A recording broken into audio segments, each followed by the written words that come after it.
As you know, I'm the founder of the successandmoneyfoundation.org. We teach kids, teens, young adults, and adults about success and money because most likely you didn't learn it in school. And if you are learning it in school, we want to be a resource to help you even learn more. So I got a good friend of mine today. I'm so thrilled and so excited to have my good friend Daren Falter on with me. I've known Daren for decades and decades. And he was one of the first guys to really help us understand the internet. Now he did a much better job than I did, and he really embraced it. I was a little bit slow with other traditional things, but he was one of the first guys, he and Bob Gatchell, that really taught me about the internet and how it all worked. And it was like them showing me fire. I was like, wow, this thing's so cool that you can talk to people all over the world.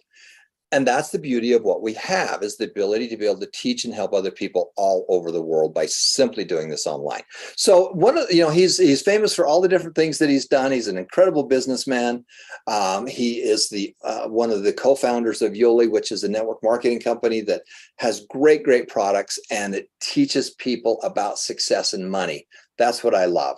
And again, he's been very successful with that. He's a very successful real estate investor.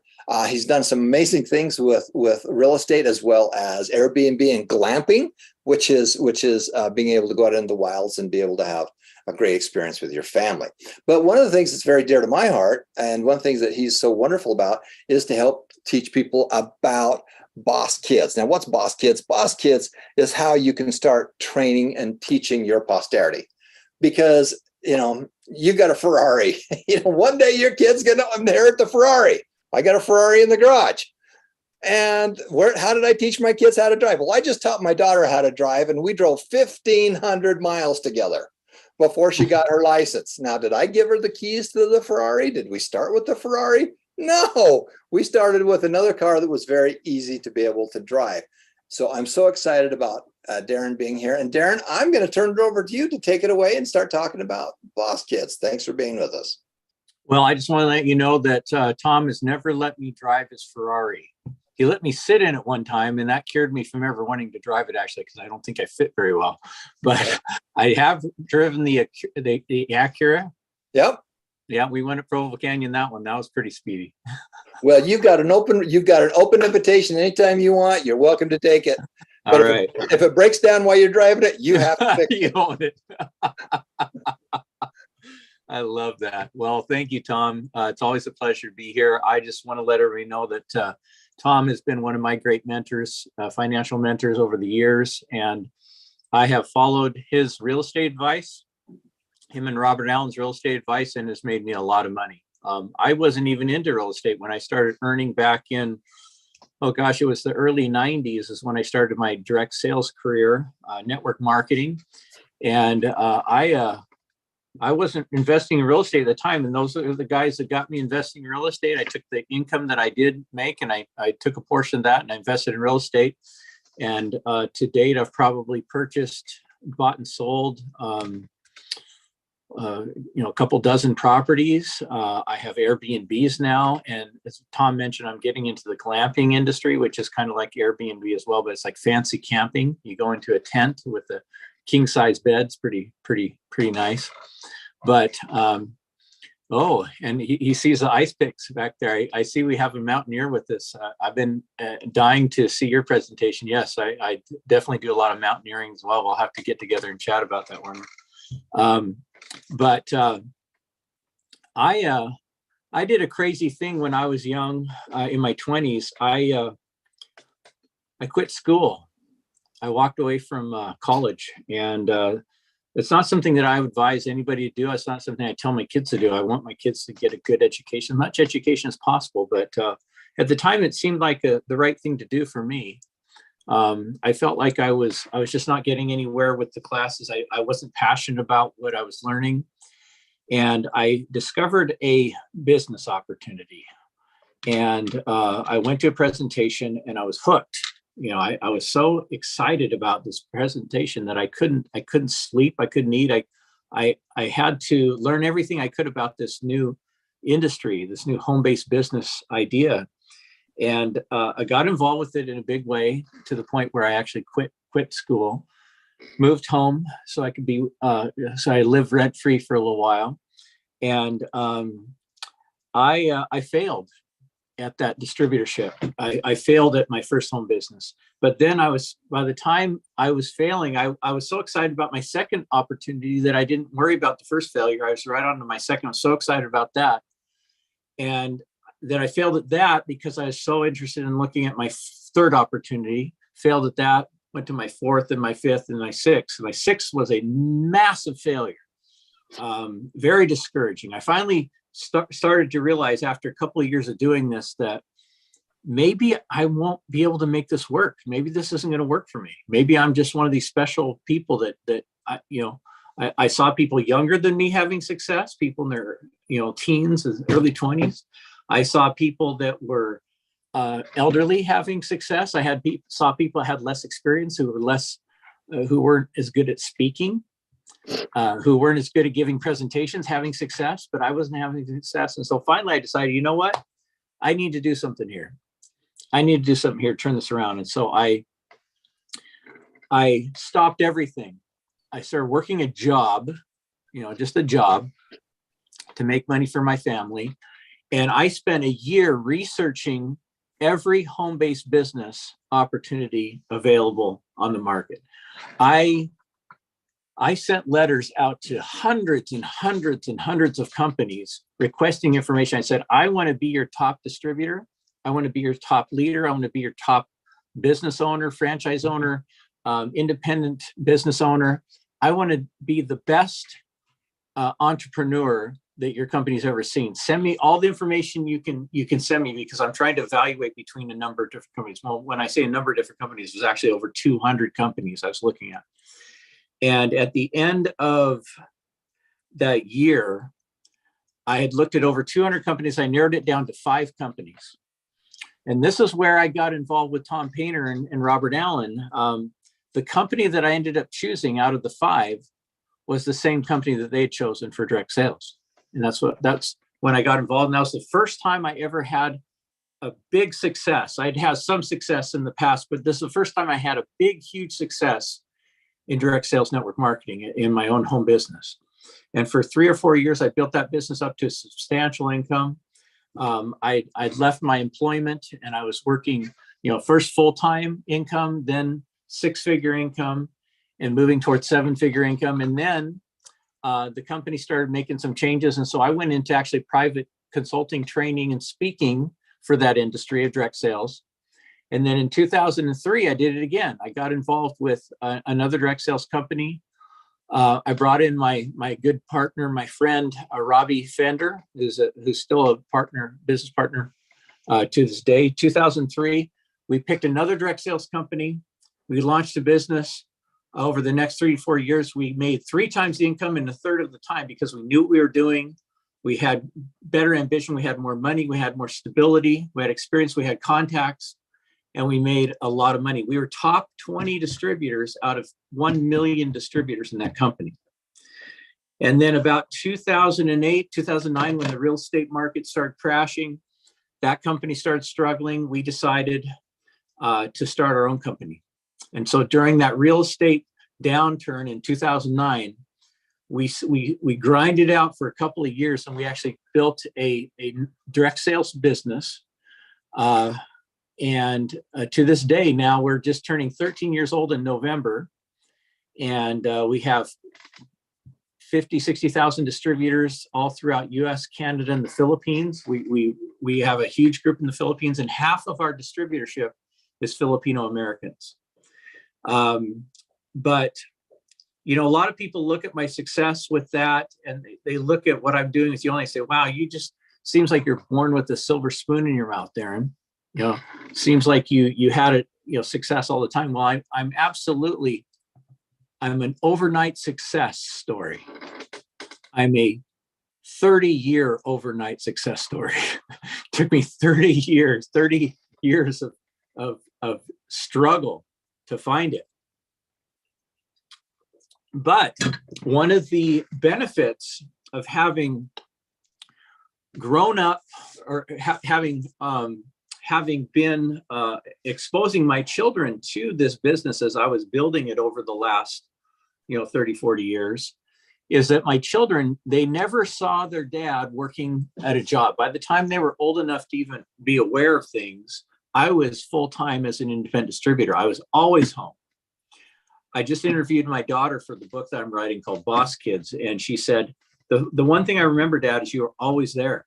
You were always home. I could always go in your office. Sometimes one of my daughters said she would sit underneath my desk and just listen. She'd color in her coloring book, and she'd draw pictures, but she'd sit under my desk and listen to my phone conversations.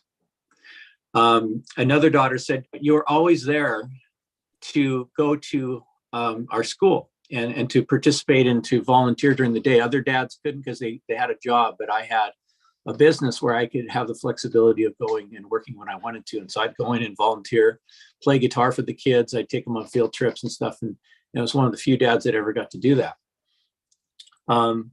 They participated in the family business in that they were able to do mailings for me. I remember we were having a direct mail campaign, and they were doing the stamps. We called the lick and stick party, putting stamps on. This back in the day when you used to lick them and stick them, and labeling, stamping and labeling party. And a lot of times the labels got a little crooked. I had to work on a little quality control with my kids because sometimes the labels got a little off and the stamps were upside down and stuff. But I think it helped my open rates. More people opened because they were a little bit off, and people thought, well, what's with this envelope? It caught their attention. So bottom line is, now my children are all grown. I have one daughter still at home, and I have 6 children. So the other 5 are out. All of the children who have married and started careers have all started their own businesses, their own home businesses. I have one son who's in sales and will probably eventually do his own business, but he's the youngest of the group that's out of the door. And then my daughter, who's at home, she still does, she builds her own business with Etsy, and she does beads and necklaces and things like that and sells them at local trade shows. So she's already an entrepreneur. She's not even left the home yet. But my daughters, Lauren and Kylie, are my twins. They're 30 years old now. Both of them started home businesses, very successful. And as a matter of fact, Kylie just mentioned to me that because her sister Brooklyn helped her with the Facebook campaign. One has a photography business and a social media business and an Airbnb business. She has 3 different businesses.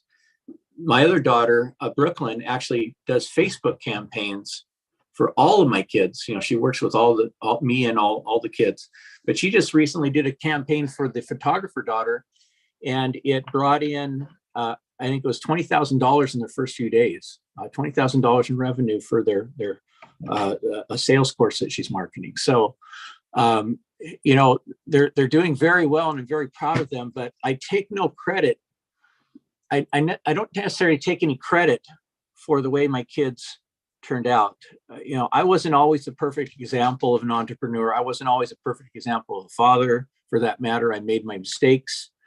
Sometimes I made bad choices. I failed at many things. During their formative years, I strived and struggled in many different businesses. I had many epic failures. I had a few great grand slam home runs. I never filed for bankruptcy like most business owners do. Usually at least once in a lifetime, each business owner will file for bankruptcy. I've never done that.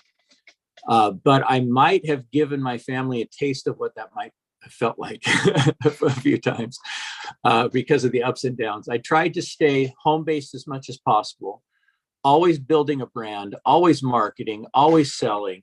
Most of all, I never gave up. That's the formula for success. Just never give up. And isn't that what it's all about in any kind of business? Never give up. Distill down, that's what winning is about. That's what life is about. Don't give up. Well, maybe some of that activity rubbed off on my children, or maybe they were just born to be entrepreneurs. But so far, every child who has come of age has embarked on some unique path, and they've taken ownership, and seemingly overnight, they've turned their knowledge and their passions and skills into cash flow. They've done much better than I did. I struggled for many years they got right into it. And most of them have done very, very well. Not as employees, but as business owners, business kids.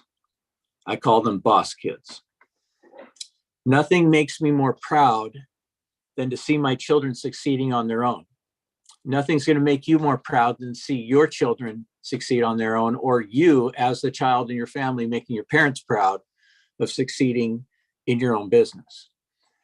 In just a couple of years, some of these kids are doing full-time, six-figure, and even on their way, some of them to seven figures. No trust fund babies, no seed money. They did it all on their own. Rarely do they ever ask me for advice anymore. Sometimes, in the beginning, they'd call and ask me for advice and ask me about things. And in fact, I go to them for advice now because they're at the heart of growth and innovation in today's marketplace. They are the present and the future of business. And their kids, my grandkids, stand a good chance to inherit quite a legacy. So where did all this start? And where will it start for your family? Are you going to create a legacy in your family? Are you going to be the first one to create that legacy, to start something, to change a cycle, to change a poverty cycle, to change an employment cycle? There's nothing wrong with employees. I need to have employees all around me because I need to get stuff done. If I want to go down to the post office or go down to the mailing center, I need people there working so I can get my entrepreneurial stuff done. I need people to serve me at restaurants. I need people all around me to be employees. And I hope some people want to be employees because we need those, but you don't have to be one. You can be your own, you can have your own deal. So where did it all start? It's funny, my father was and still is what I call an armchair entrepreneur. That's kind of like with somebody who dabbles. And to my mother's vexation, he has been affiliated with more home-based businesses than you can shake a protein shake at. While I was growing up, my brothers and sisters would fight. We would fight for whose privilege it was to go check the mail. Every week was like Christmas at the Falter household because we were always receiving mysterious new packages filled with miscellaneous merchandise. Everything from nutritious food tabs, mini trampolines, waterless car wash sprays, facelift creams, concentrated soap, water filters. The list goes on and on and on. One year he drove a different pre-owned luxury car every few months, imported from Europe, and sold it to a friend that he met through Rotary Club or the Chamber of Commerce or church. I saw an endless supply of nutritional supplements delivered to the doorstep. I was constantly trying to bulk up my 6'4", 155-pound body with the latest protein shake. Although I was the beneficiary of all of these products and I consumed more than my fair share, I don't think I really appreciated them like he did, certainly back then. What can I say? I was a kid, When Dad was giving a whiteboard presentation in the living room, I was ducking quietly out the back door to go to garage band practice. And this is a real rock band, not garage band or a video game. This is a real band. Riding my skateboard, going to play basketball, maybe going on one of my awkward first dates. I was careful to stay undetected when I ducked out the back door, though, because if he caught me, he'd make me go upstairs and do a testimonial for him. So I was very careful. It's funny how something I had so little interest in as a youth became my passion as an adult. Eventually, entrepreneurship would support my family, my extended family, and a variety of other worthy causes and concerns. Ironically, I didn't become interested in business until I moved away from home to go to college, and I was approached by a complete stranger. What this stranger told me made sense. It totally made sense to me. And I finally put down the guitar, put down the skateboard, even the basketball, and I was all ears. After I was converted to career entrepreneurship and basically made the choice to quit school by a total stranger, like, mind you, I started calling my father on a regular basis and comparing notes from my armchair. So my dad, over the last 3 decades, going on 4 decades, has been, sharing stories back and forth with me, ideas. And so I guess you could say I caught the entrepreneurial bug from my father. But, if you knew my father, you'd say, wait, are you talking about David Falter? I thought he was an architect. Well, yes, David Falter graduated from the University of Washington. He promptly became an employee at a firm in Seattle and eventually moved to Olympia, Washington, state capital of Washington, where he started both his own family and his first business opportunity or partnership. He called it Falter Massini AIA. AIA is an architectural term. So his first partner was Steve Massini. And I remember how proud I felt to see my father's name beautifully carved into this wooden sign halfway down Harrison Hill on the way down to downtown Olympia. It was his brand, that was his logo, his brand. He was a boss. And it said right on his business card, that he owned the company. And I knew it because I had one of his business cards in my pocket. And just in case my friends were interested, I'd pull it out at any moment and show them my dad's business card. You never know. You never know when you're going to need to show your dad's business card. And I'd be so proud. I said, that's my dad's business. When I was driving downtown with my friends on our bikes, I said, that's my dad's business. We go down the hill to Lake Fair, Harbor Days Fair. And later I'd show them his business card. And it's funny because it's not like my friends who might have said, see that logo or see that sign or see that building. That's the company or the agency my dad works for. That's totally not as cool. The company my dad works for. Dad successfully ran his partnership for a number of years until a major lawsuit forced him into selling the company. And then once again, he became an employee, but he always felt entrepreneurship in his heart, and he always continued to build side hustles, side businesses. So it wasn't just my father's architectural career that was significant. It was the fact that he was always running side hustles. Back in the day, we called him the home business junkie because he just went from thing to thing. Today, it's a little more respected. We call it a side hustle because everybody has one. You can't survive anymore without a side hustle. In America, we all have something going on the side.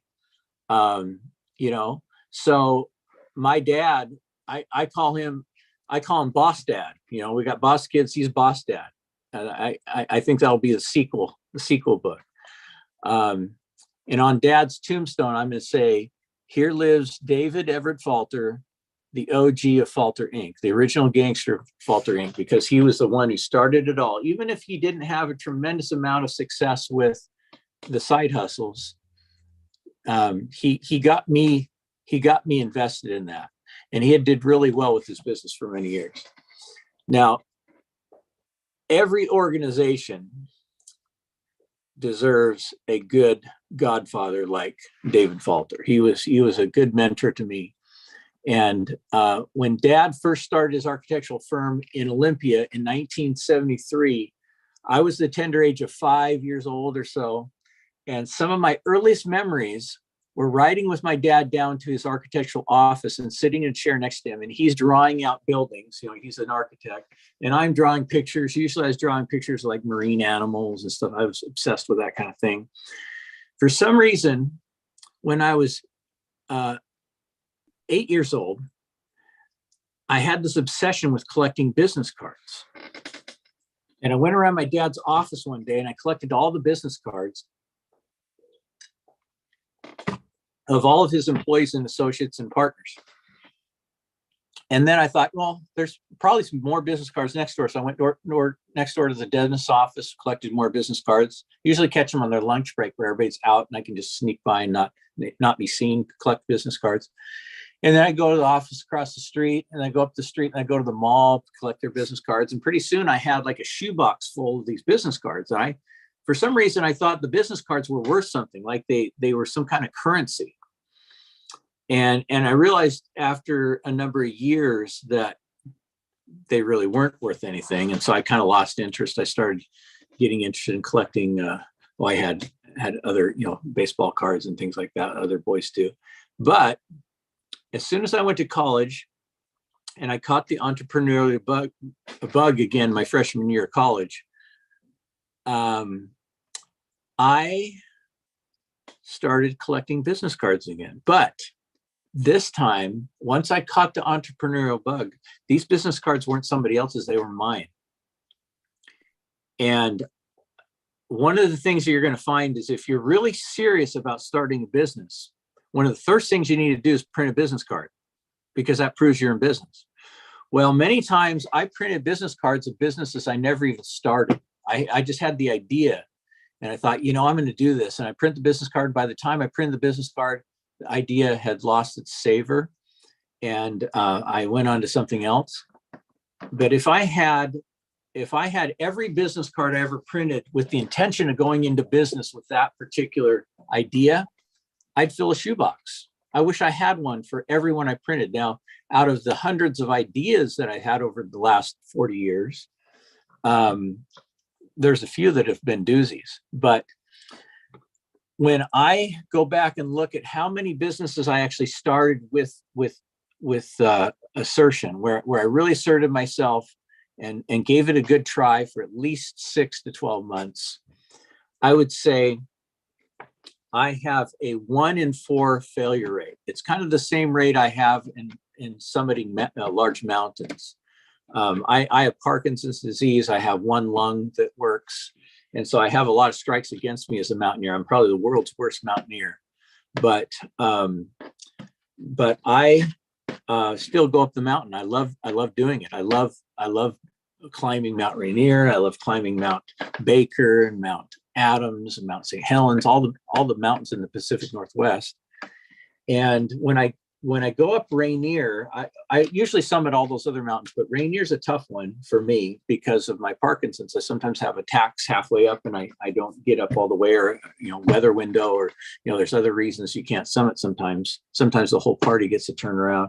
But I have a 1 in 4 track record. I attempted the mountain 4 times. I summited once. In my business opportunities, I have been successful in 1 out of 4 tries, 1 out of 4 solid tries where I invested money, time, energy. Sometimes I spent 1, 2, 3 years and failed. But out of that 1 out of 4, I've had basically, let's see, one good run, 1 major run, 1 epic run, and 1 life-changing run. So I've had so let's say I've tried 16 times at different 16 businesses, actually 20 now, 20 different tries, because now I'm starting a new business this year. 20 different tries and 5 successes. One of those successes put me into the multiple millions category, getting into 8 figures. And that was very exciting. So I guess the lesson here is, if you expect to succeed on your first try, you're thinking wrong. Failure is absolutely the gateway to your success in business. You could have 8 failures before you have your first success. You could have 20 failures, but if you just keep getting up and brushing yourself off and pushing on, you can make it. You can make this work. So what I want to do, I know we wanted to break this up into sections. So I want to wrap up with just that comment. failure is your gateway to success in your business. You have to be willing to fail fast, fail frequently, fail fantastically. And if you're willing to do that, not just fail, but fail fast, get over it, pick yourself up fast and get moving on again and adjust based upon what you learned, you're going to be successful in your own business. And when we come back from our break, we're going to talk about how my kids, in their very first couple of years of business, were able to have success based on some principles that they learned at home, based on the things that we were taught growing up, some conversations that we had, some things that we discussed, some ideas that were planned in their head. They were all able to go within a couple of years of starting their own home businesses and have tremendous success. So when we come back from our break, we're going to talk more about that.